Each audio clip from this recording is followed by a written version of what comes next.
myself and other product leaders and Sid.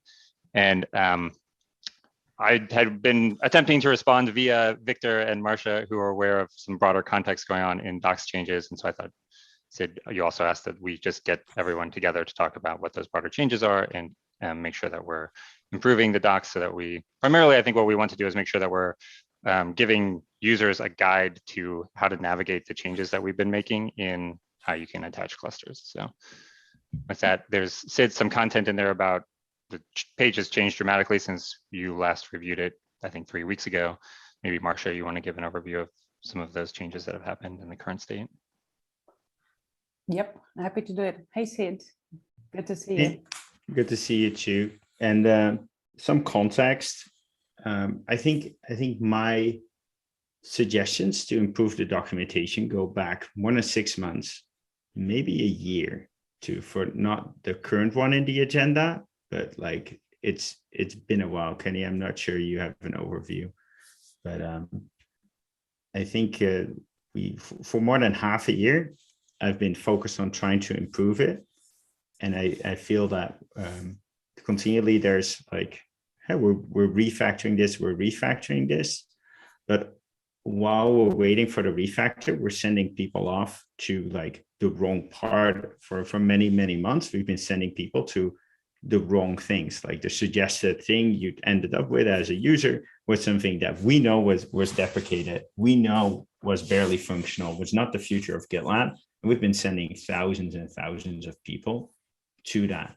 Now we fixed that, but I think there's still a lot kind of to fix going forward. And because it's been more than half a year, I want to make sure that we're aligned on what's going to happen. Normally I'd say, oh, well, we're refactoring, great, we'll do it.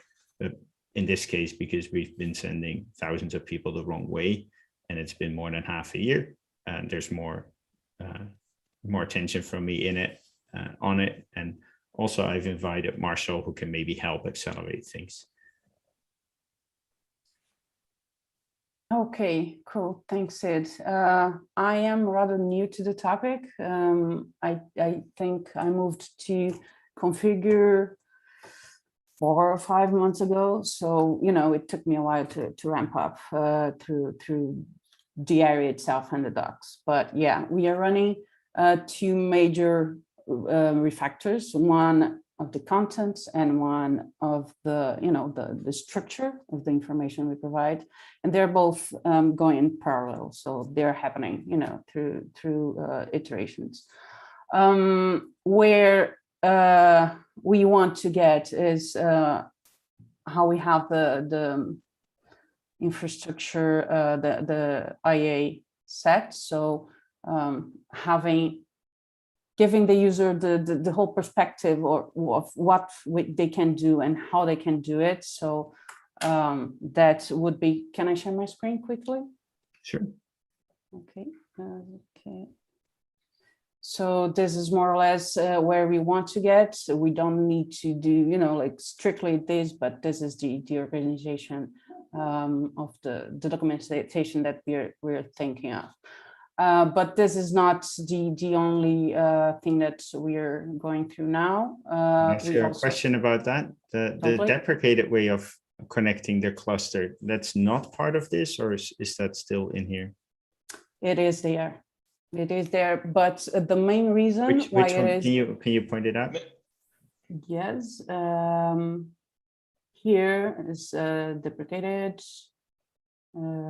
Here is it's not the way that we want the users to use, so we're gonna delete those pages and put the information in one page. I think we should really make sure we invest in the future, because we keep kind of sending people towards this.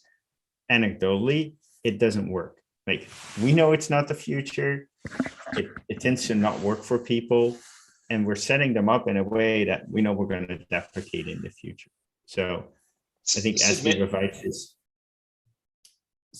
So, Sid, the main reason why we are still pointing them to deprecated stuff, it's because it is on the UI.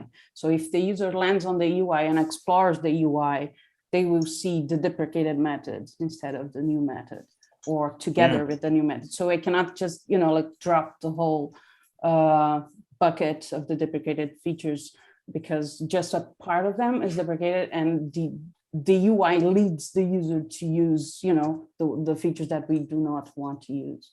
Yeah, thanks for that context. That's super helpful. My suggestion would be, if all this is deprecated, move it into like a fourth section that is like deprecated method of connecting your cluster, and move the agent, which is the way, under manage your cluster, like connect class, connect agent, project template, stuff like that. Like, may I have a question here? Because can I finish? Sure. The second thing is, if the UI is leading people towards the wrong method, change the UI. Like, put front and center, deprecated method, please see, and then point people towards the new documentation. Yeah. The last half sentence is already planned to change the UI and clearly state whenever it's deprecated. On the other hand, what I wanted to raise is that we did not deprecate the certificate-based connection method. And I have a reason why I haven't deprecated it yet, but based on your understanding, you would deprecate it even today. And once we deprecate, everything you say is crystal clear to me. But as long as we do not, then that's why I thought to.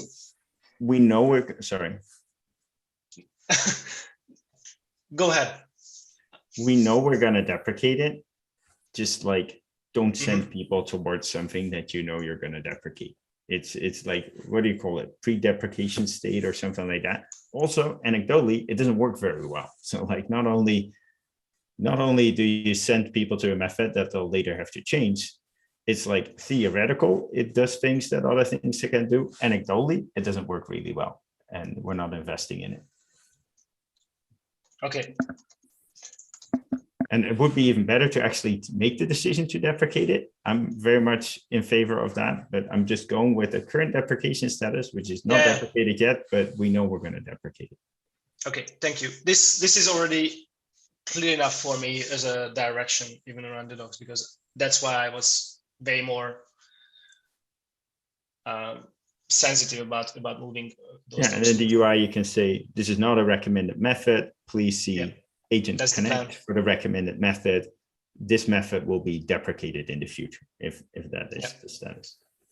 Yeah, that's exactly the plan. Cool, thank you. And that's exactly what I am leaning towards in the next iterations of the docs, pointing to people to what is recommended, what is deprecated, and what is used but will be deprecated in the future. So the idea is to add reference tables so the user can understand what feature is available according to each method, and the state or the status of that thing. So like, this is going to be deprecated, or this is recommended, or this is just in use, but it will be deprecated. Just take a page here. Is there a reason why we can't deprecate it already? The reason why I did not deprecate it yet is because many features are not supported through the agent. So we don't, that would mean that we deprecate, for example, metrics integration as well. But like, we know we're going to deprecate it. What's the difference between knowing we don't want to deprecate the use case itself. So the use case is valid, and we are looking into how can we serve that use case based on an agent-based setup. And if you deprecate it today we don't okay, deprecation means it's no longer fully supported and might be removed in a future version of GitLab. Maybe we should have something before that. I think we support it, although anecdotally I hear it's not very good and people have a lot of problems with it. So I think already it's not fully supported because it's kind of broken and we're not investing in it.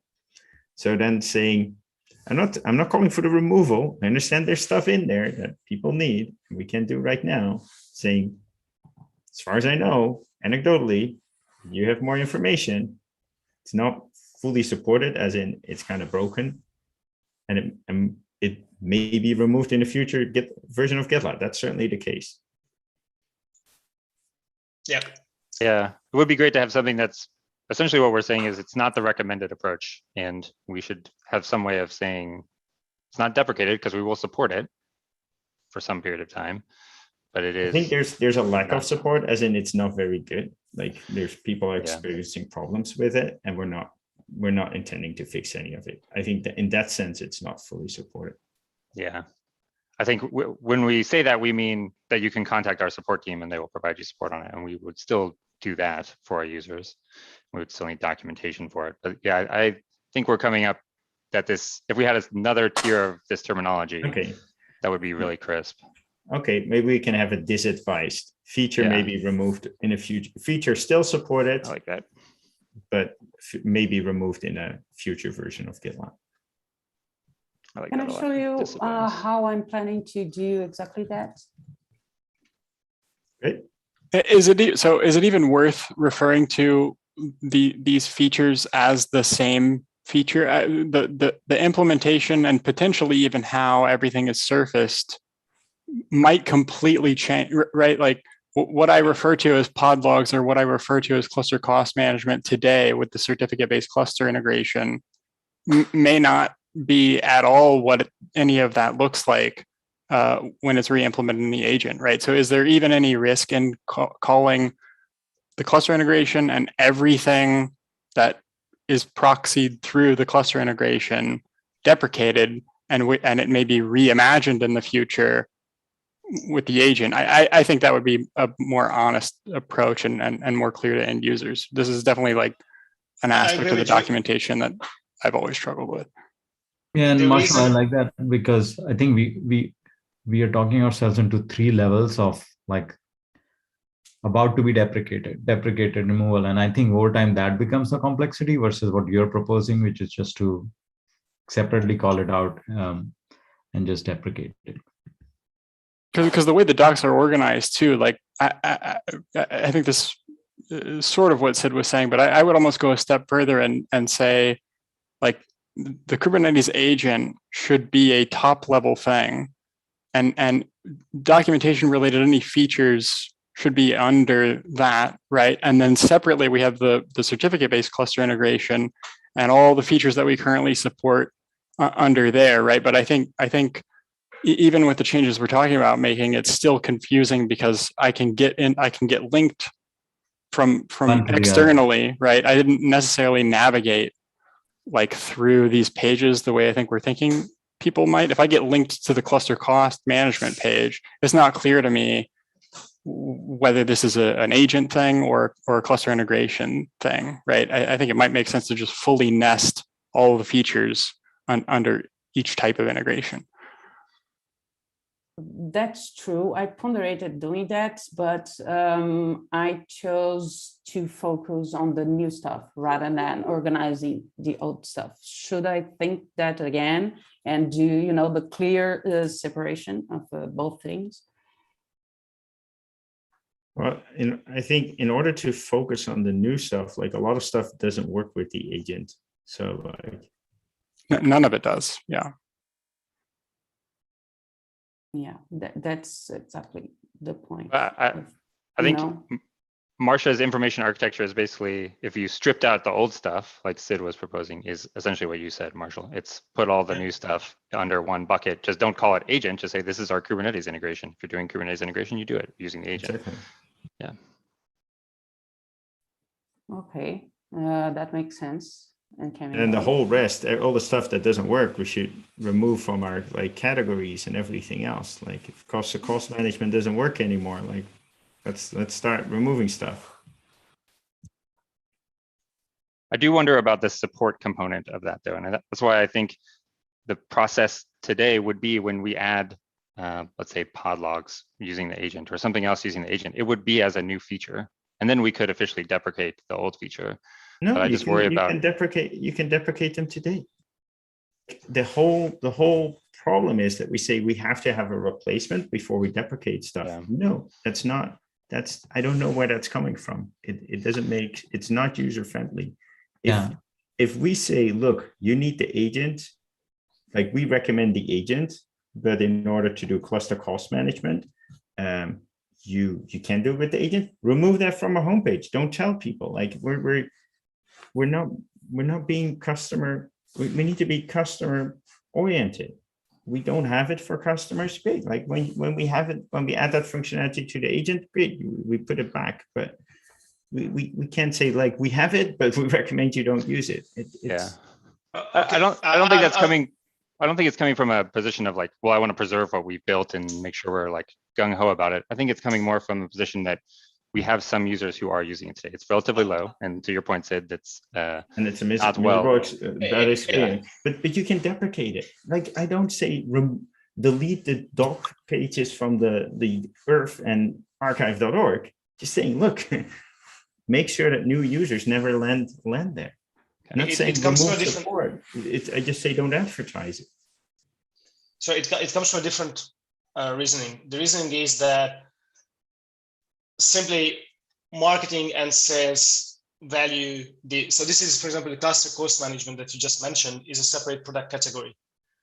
My impression is that we are not that happy about necessarily moving categories, and if we deprecate that, then you just suggest that we should even remove it from the homepage. I don't know the current strategy around this, because when I joined GitLab, we are still expanding the scope very aggressively, and that's when we try to move as much categories to minimum as possible. But that's why I was reluctant about any of the moves that we are discussing right now. So it's not about the existing users, it's more about marketing. Well, our marketing should be truthful. That's like number one. And if something is minimal, we can put it on our homepage. Right now, it's not minimal. If you follow the recommended steps, it doesn't work. So I think for cluster cost management, the marketing flag should be turned from true to false. Therefore, it no longer showing up on our homepage, because we can't be advertising things that don't work in our recommended setup. It feels false advertising. And if there's a problem with sales, I'll handle that. But I think product should take a lead here and saying, we're going to do what's right for customers. And I'm sure that sales and marketing will all agree if they understand it. I think most people don't understand this. That's why we're having this call. For 6 months, I've been trying to push on this. And I feel that we're making the wrong trade-offs here by marketing stuff that doesn't work in a recommended configuration, and PMs here defending that situation. Imagine I go to GitLab homepage, I pay for the stuff, and then it's like, well, if you follow our recommended approach, none of this works. I feel like you're taking my money and not being honorable with it. Let's just fact check one thing. Like, does the recommended steps actually not work, or do we have some customers that are unhappy and it works for some customers? Using the recommended steps, you would recommend this to use the agent, and with the agent, the cluster cost management doesn't work. Okay, so if you went with the agent, the cluster cost management doesn't work. If you went with the legacy approach, does it work? Yes. It works. Okay, so so let's be super clear about this, right? Because I think I'm continuously hearing Sid, you say it doesn't work and you have anecdotal information, but we also know customers that are using it. So that's one thing. Let's clarify that. I don't know if we know users that are using it. Yeah. Who is using cluster cost management? Seriously, Anoop. I don't know anybody who is. That's fair. But I think saying that stuff doesn't work at all and we have it on the marketing page. I didn't say stuff didn't work at all. My thesis is that the certificate way is extremely hard to use and it fails for a lot of people. My thesis is that in the recommended approach, cluster cost management doesn't work at all. And my thesis is that we have extremely few people being able to get value from cluster cost management. So I feel that we're not informing our users correctly by featuring it on our homepage. And that's legit and that's fair. I think we should also probably make a handbook update, because historically we have actually actively tried to advertise minimal features. And our definition of minimal was low level of shame. Let me finish it. No, this is not minimal. It just using the recommended approach, it doesn't work. That's very different from a minimal feature set. I hear you, Sid, but you also need to hear our side, right? We have impressed many times to PMs and others that low level of shame, if it basically works, push it out there a long time ago, right? We have now subsequently slowly but steadily changed that posture. So I'm just suggesting that as we do that, this is just one instance of it. There might be other places where we are doing similar things. So I want to make a handbook change so all PMs and all engineers know what our stance is, so that we avoid this in the future. Anoop, there is no change to our stance. This is not minimal. This is not like, hey, it works with a minimal feature set. This is like, doesn't work. And it's sorry, Sid. like you can change, you can add a feature by contributing to it. It doesn't work in the recommended approach. That's never been a definition of minimal. In the recommended approach that we have today, but there are customers who are not on the recommended approach and they can have a choice. It's what we tell when we say it's a recommended approach. We are not saying, hey, Mr. Customer, this is the only approach we support. We say this is our recommendation, but we have other capabilities that we support.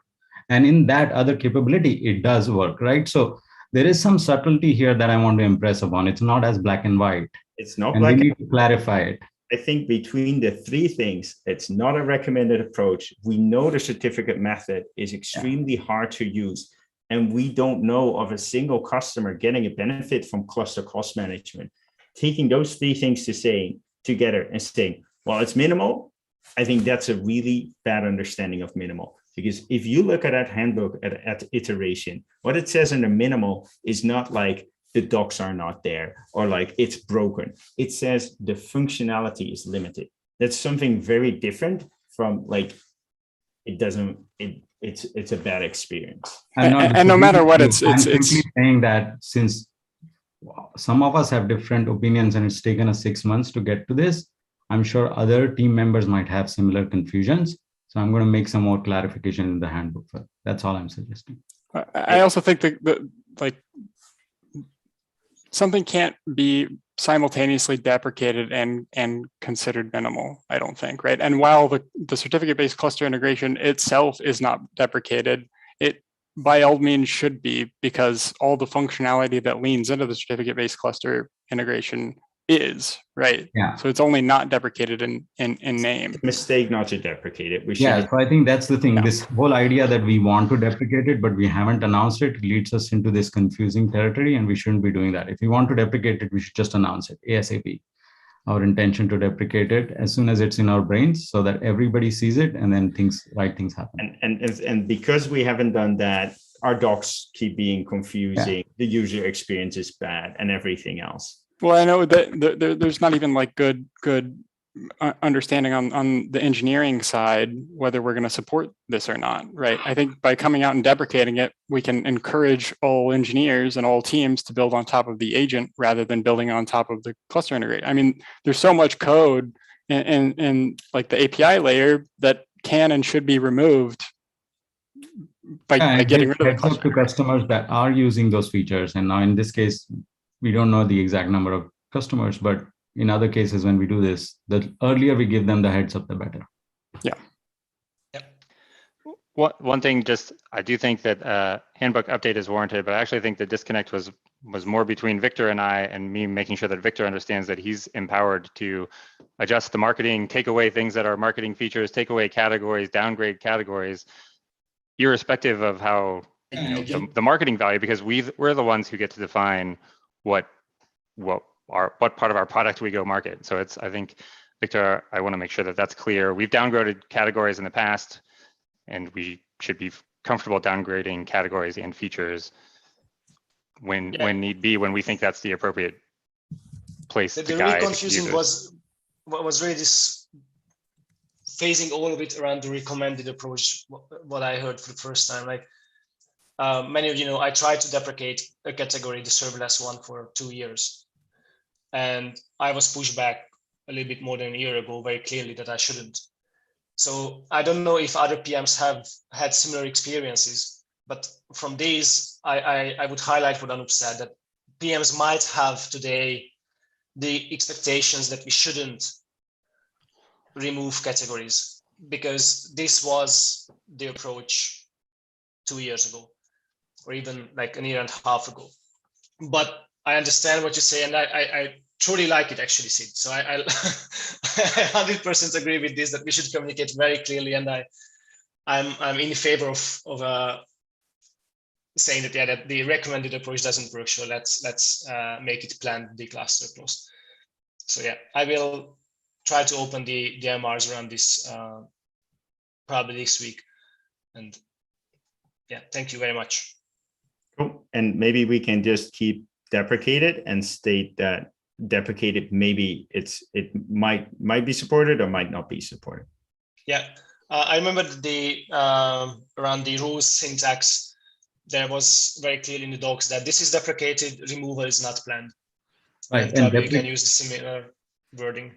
And we went through this with NFS and Gitly cluster, right? We have been very clear that deprecated doesn't mean we will stop supporting you. We'll still take your call because you are actively using this capability and you probably are relying on it. And we'll fix critical issues if you run into it. But we have also informed you that this is deprecated and we want to work with you to move to the next functionality if it's available. And if it's not, it's a loss of functionality. We acknowledge it, but we need to do that anyway, right? So that's being fairly clear. And I think if there are other places we need to clarify it in the handbook or docs, we can do that. Practical question, if I may. Should we separate in the documentation menu, on the left menu, should I separate deprecated from not deprecated, like agent and everything that the agent supports? And then in a separate menu, could be like legacy features or whatever we call it, adds everything that is certificate based there? I think, Marsha, it's a more technical doc-wide strategy. Like, so let's figure out whatever the consistent doc-wide strategy is. Because if you do this one way in Kubernetes docs, but some other tech writers are doing it a different way in different docs, then we'll have a mishmash. We're way past time. Considering the level of confusion, consider scheduling your own call. But I think